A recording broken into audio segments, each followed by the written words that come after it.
One, Africa is the richest continent on earth by far. Hello? No, yes. no continent comes even close.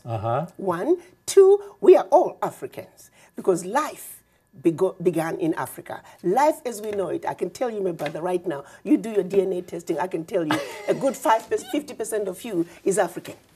We are all Africans. And thirdly... Proud to be. Proud, thank you. Thank you. Thank you. And then thirdly, I want everybody to know about the wonderful news coming out of Africa. Remember we were talking about the Berlin Conference, how we were designed to fail through these little countries we were divided up? Well, guess what? Game is over. April this year, we saw our leaders come together and signing the African Continental Free Trade Agreement.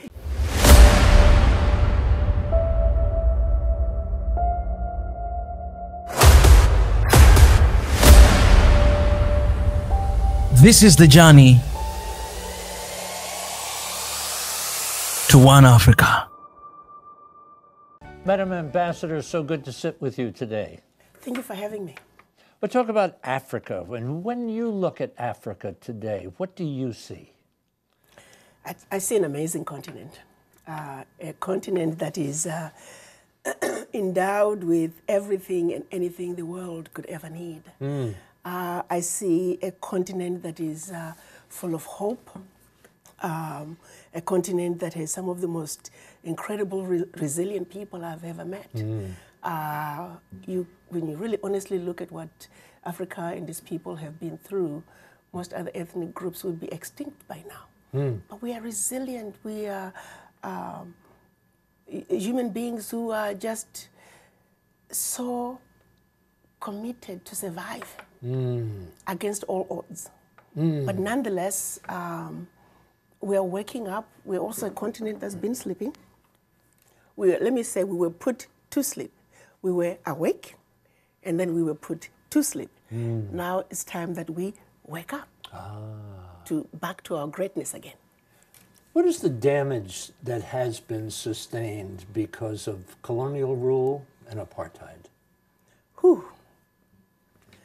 Let's go back to, I guess when you look at colonialism and when it was finally just organized in a way that we would then have the Africa that we have today.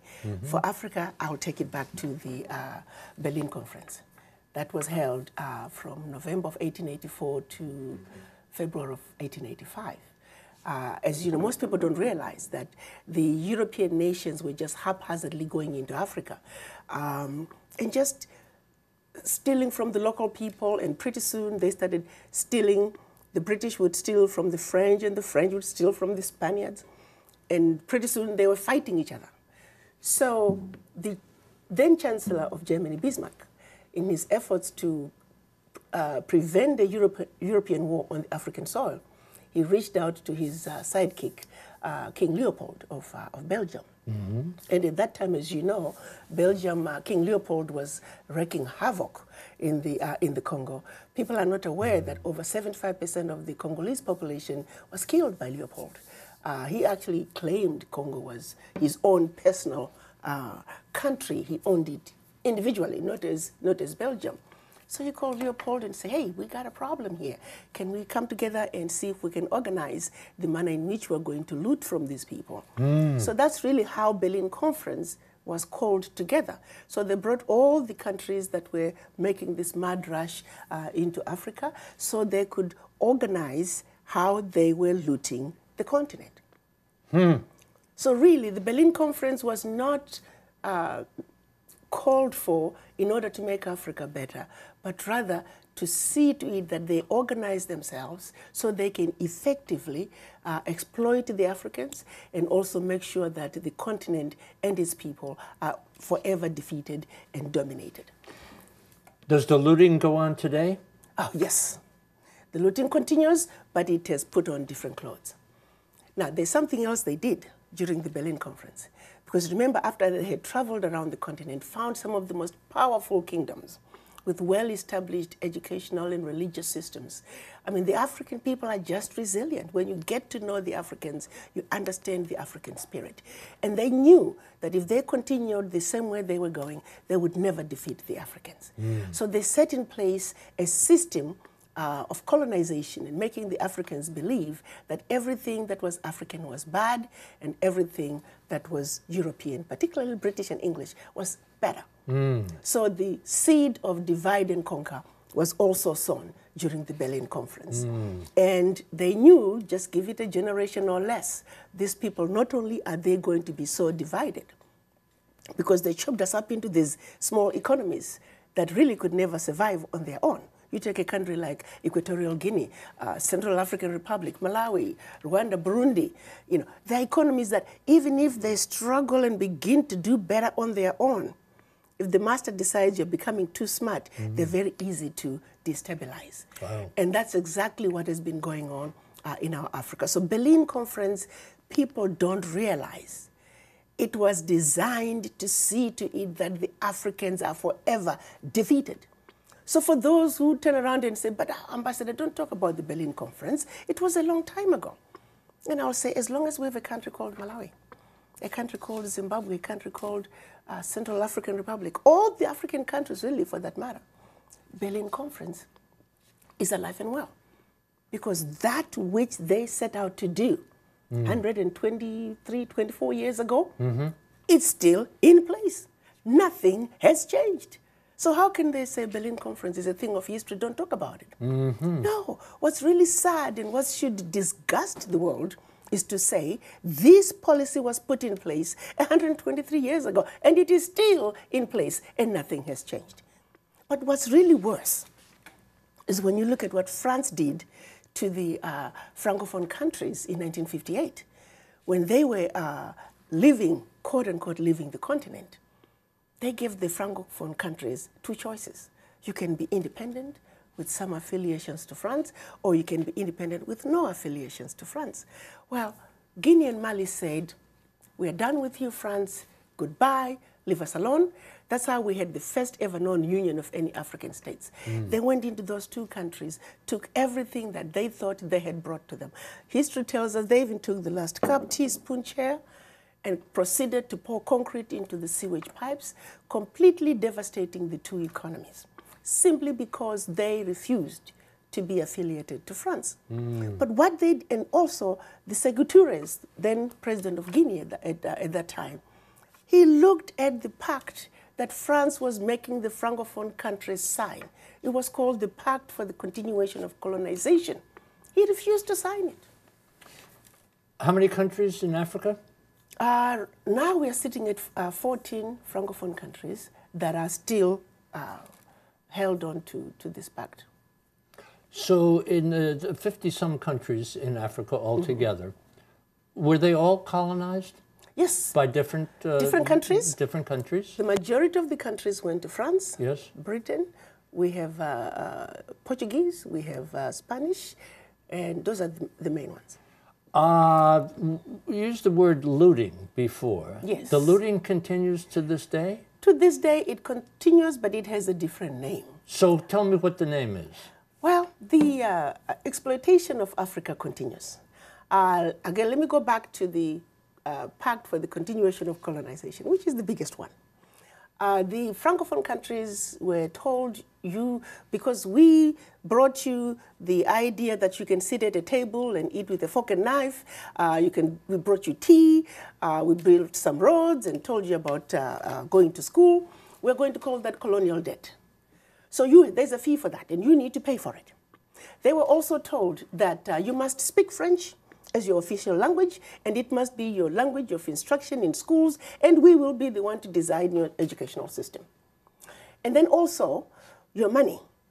85% of your bank reserves, you will keep them, you'll deposit them with the French bank, and we will take that money and invest it in the French stock market, but we don't have to tell you what the returns are on your money. So collectively, all the Francophone countries that signed that pact, their funds, the 85% of their bank reserves, are invested under French name.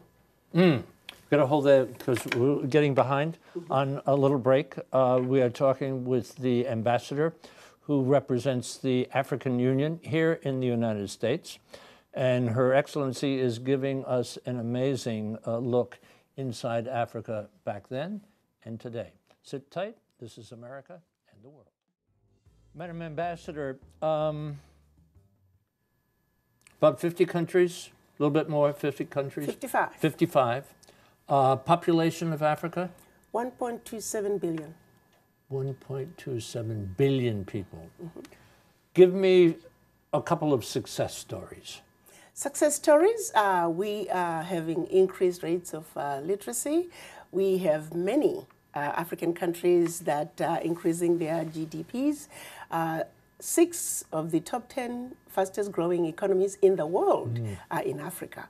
So there's a lot of good news coming out of Africa. But again, because of this same strategy of branding Africa as a diseased and dying continent where people are constantly at war with each other, people are not seeing the good news out of Africa. So what are the myths? What are the myths about Africa? Just name 3 things that we should get in our minds that when Africa is in the conversation or Africa is in the news, that we should be thinking about. 3 myths. 1, Africa is the richest continent on earth by far.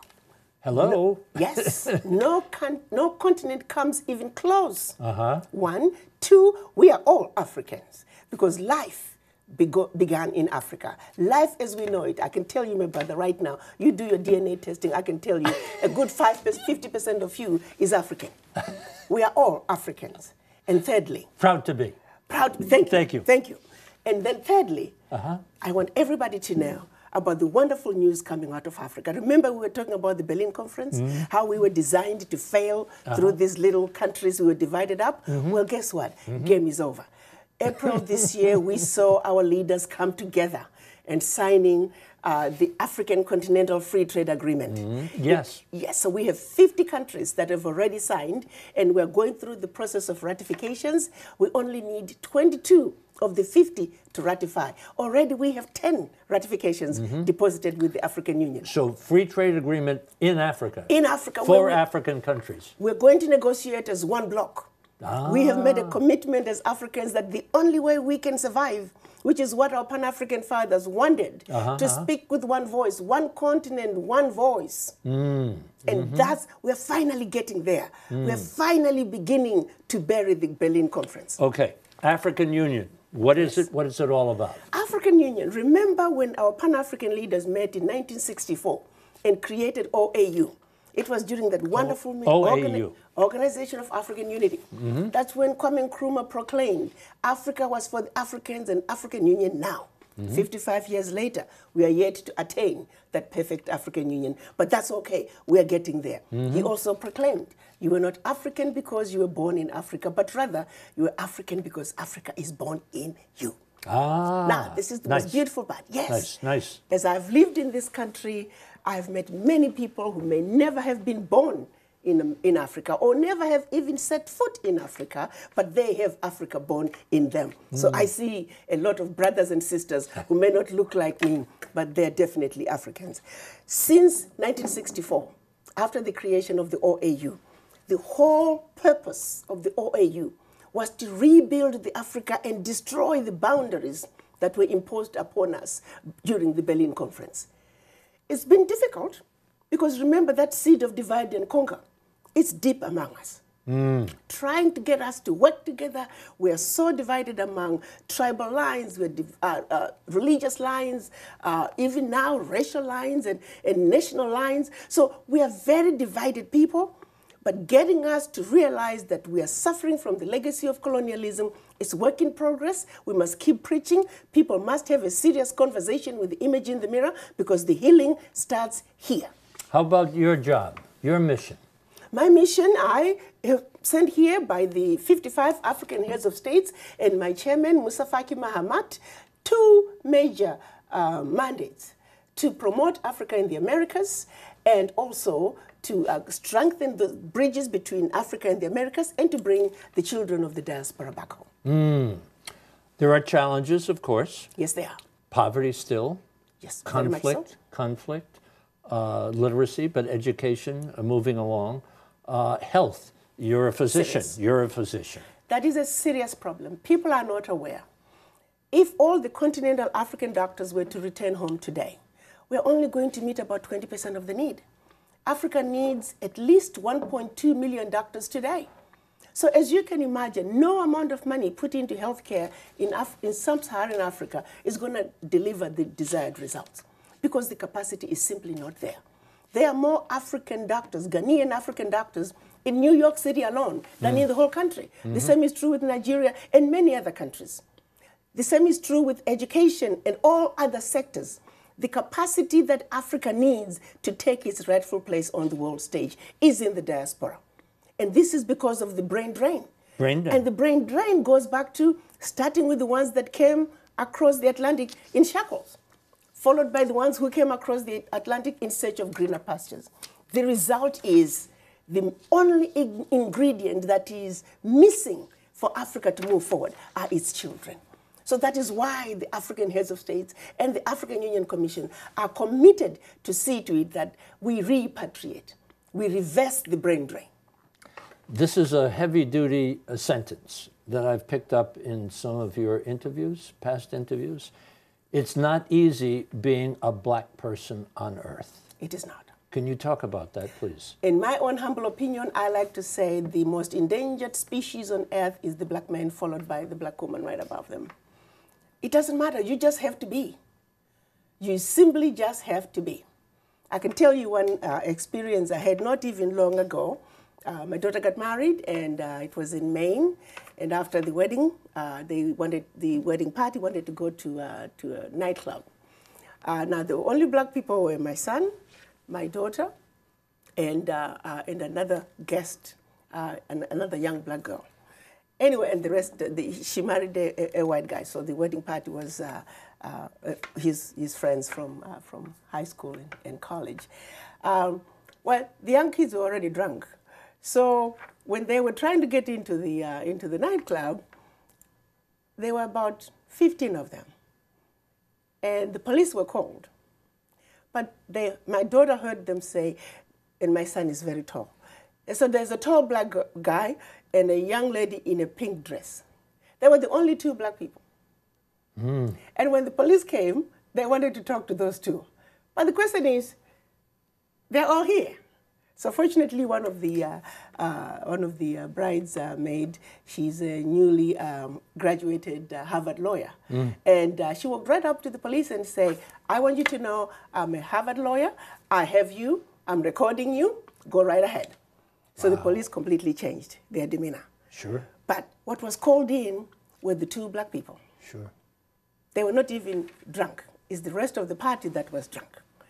But so you don't have to do anything. Sometimes you just have to be. Yeah. Just be yourself and you're in trouble. But really what gets me mad is, even on the continent, we get abused on our own land simply because of the color of our skin. So it's really something that I would like for people to stop and think about. When are we going to be free as black people? I want to insert one other thought into the conversation. And what we're talking about now is very important. You've been practicing medicine in Tennessee for 25 years? Yes. Yep. I read something which said, talking about African Americans and Africans in the United States. They're saying that it is very difficult and it is a daily task for a black person to fit into white society. Absolutely. But the question is, here's the way I look at it. Why should we even try to fit into anything? This is our world. I don't need to try to fit into anything. I just want to get along with you. Yeah. I don't need to try to fit in anything. Right. And if you don't want to get along with me, fine, have it your way. Right. We need to, the reason we feel like we should fit in is because we are coming into this conversation from a level of inferiority. Yeah. Why do we feel inferior? And a superiority on the part of the white. Thank you. So we're coming in feeling inferior, they're coming in feeling superior. There is no conversation between white and black. That needs to be addressed, and we must pull this bull by the horns.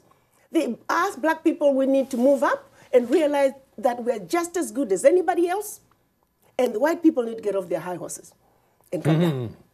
So we can have a real meaningful conversation, much needed conversation. And that's part of why I am here, Because I realize there's so much misunderstanding between Africans do not understand the Americans. The Americans do not understand the Africans. It gets in the way of trade. If you look at AGOA implementation, that simple legislation that is meant to help African businesses, we're not benefiting from it because when the African businesses hear about doing business in America, America is so hard. No, honey. It may be a lot of papers, but all you gotta do is cross every T and dot every I, one page at a time, and you'll get it done. But because it's America, there's a wall that falls, and it's difficult. You're representing the African Union in the United States. Correct. On a scale of 0 to 10, what's the relationship between Africa and the United States? I can honestly tell you right now, and I'm preaching whenever I have an audience to preach, America is still the most preferred trading partner by Africa. Mm-hmm. But my biggest fear right now, I see America slowly losing its place. I often say... Its place where? In Africa, in terms of being preferred. Because America is still... On a scale of 0 to 10? On a scale of 0 to 10, America is still number one. Well, that's the desire, but how would you say the relationship is between the two countries? Number one? It's still good.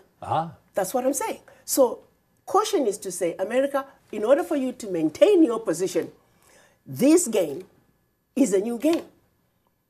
You need to call for timeout. You need to re-strategize. President Trump is a businessman. Yes. How do you sell a businessman on the importance of Africa? Well, I think President Trump is a businessman who likes to negotiate, and he wants to always end up with the upper hand, and I don't blame him. That's why Americans appointed him. He is there to come out with the best deal for America, period. Mm-hmm. Mm-hmm. And he wants to get that deal by any means necessary. We, the Africans, must also stand up and realize that if you're going to negotiate with America, you better be on your P's and Q's. You must have all your antennas up and be ready to fight, because the Americans are not going to come in and let you just beat up on them. But at the same time, let me look at it this way as well. Going back to the Berlin Conference, we are already at a disadvantage. How do you take Togo and put Togo in the same boxing ring with the United States?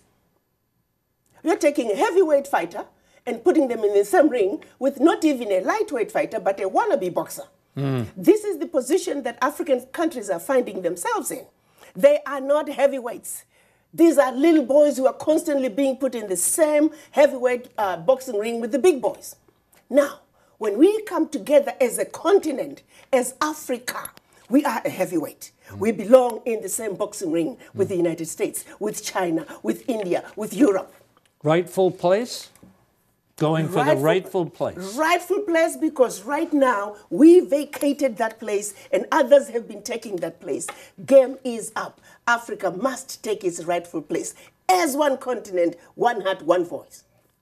Will we see a new Africa? It's going to happen. Absolutely. It's on the way. I was talking to my chairman just last week. He told me January we'll have all the ratifications we need, and the African Continental Free Trade Agreement is moving, it's steaming right ahead. And the children of Africa are going to speak with one voice, and our Pan-African fathers from 1964, wherever they are in their graves, they are doing flips, because finally, Africa is going to be whole again.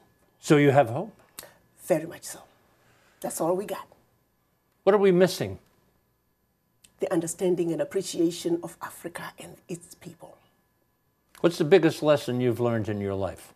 The biggest lesson I've learned in my life is that love conquers all. Mm-hmm. And that if we can just love each other and accept each other as humanity, regardless of the color of your skin, because this really is, the color of your skin is nothing. At the end of the day, we are one. So if we can just learn to love and respect and appreciate each other, this world is an amazing place. So when we look at the news, television, or hear it on radio, or pick up a newspaper, one thought you want us to take. One thought. Africa is an amazing continent. And everything that you have heard, read, negative about Africa, it is all false. Take another look at Africa with a clean eye. Take another look at Africa with a clean eye. Absolutely. Lovely. Madam Ambassador, Thank you so much for the education. Thank you so much. Thank you for coming. having me. Thank you.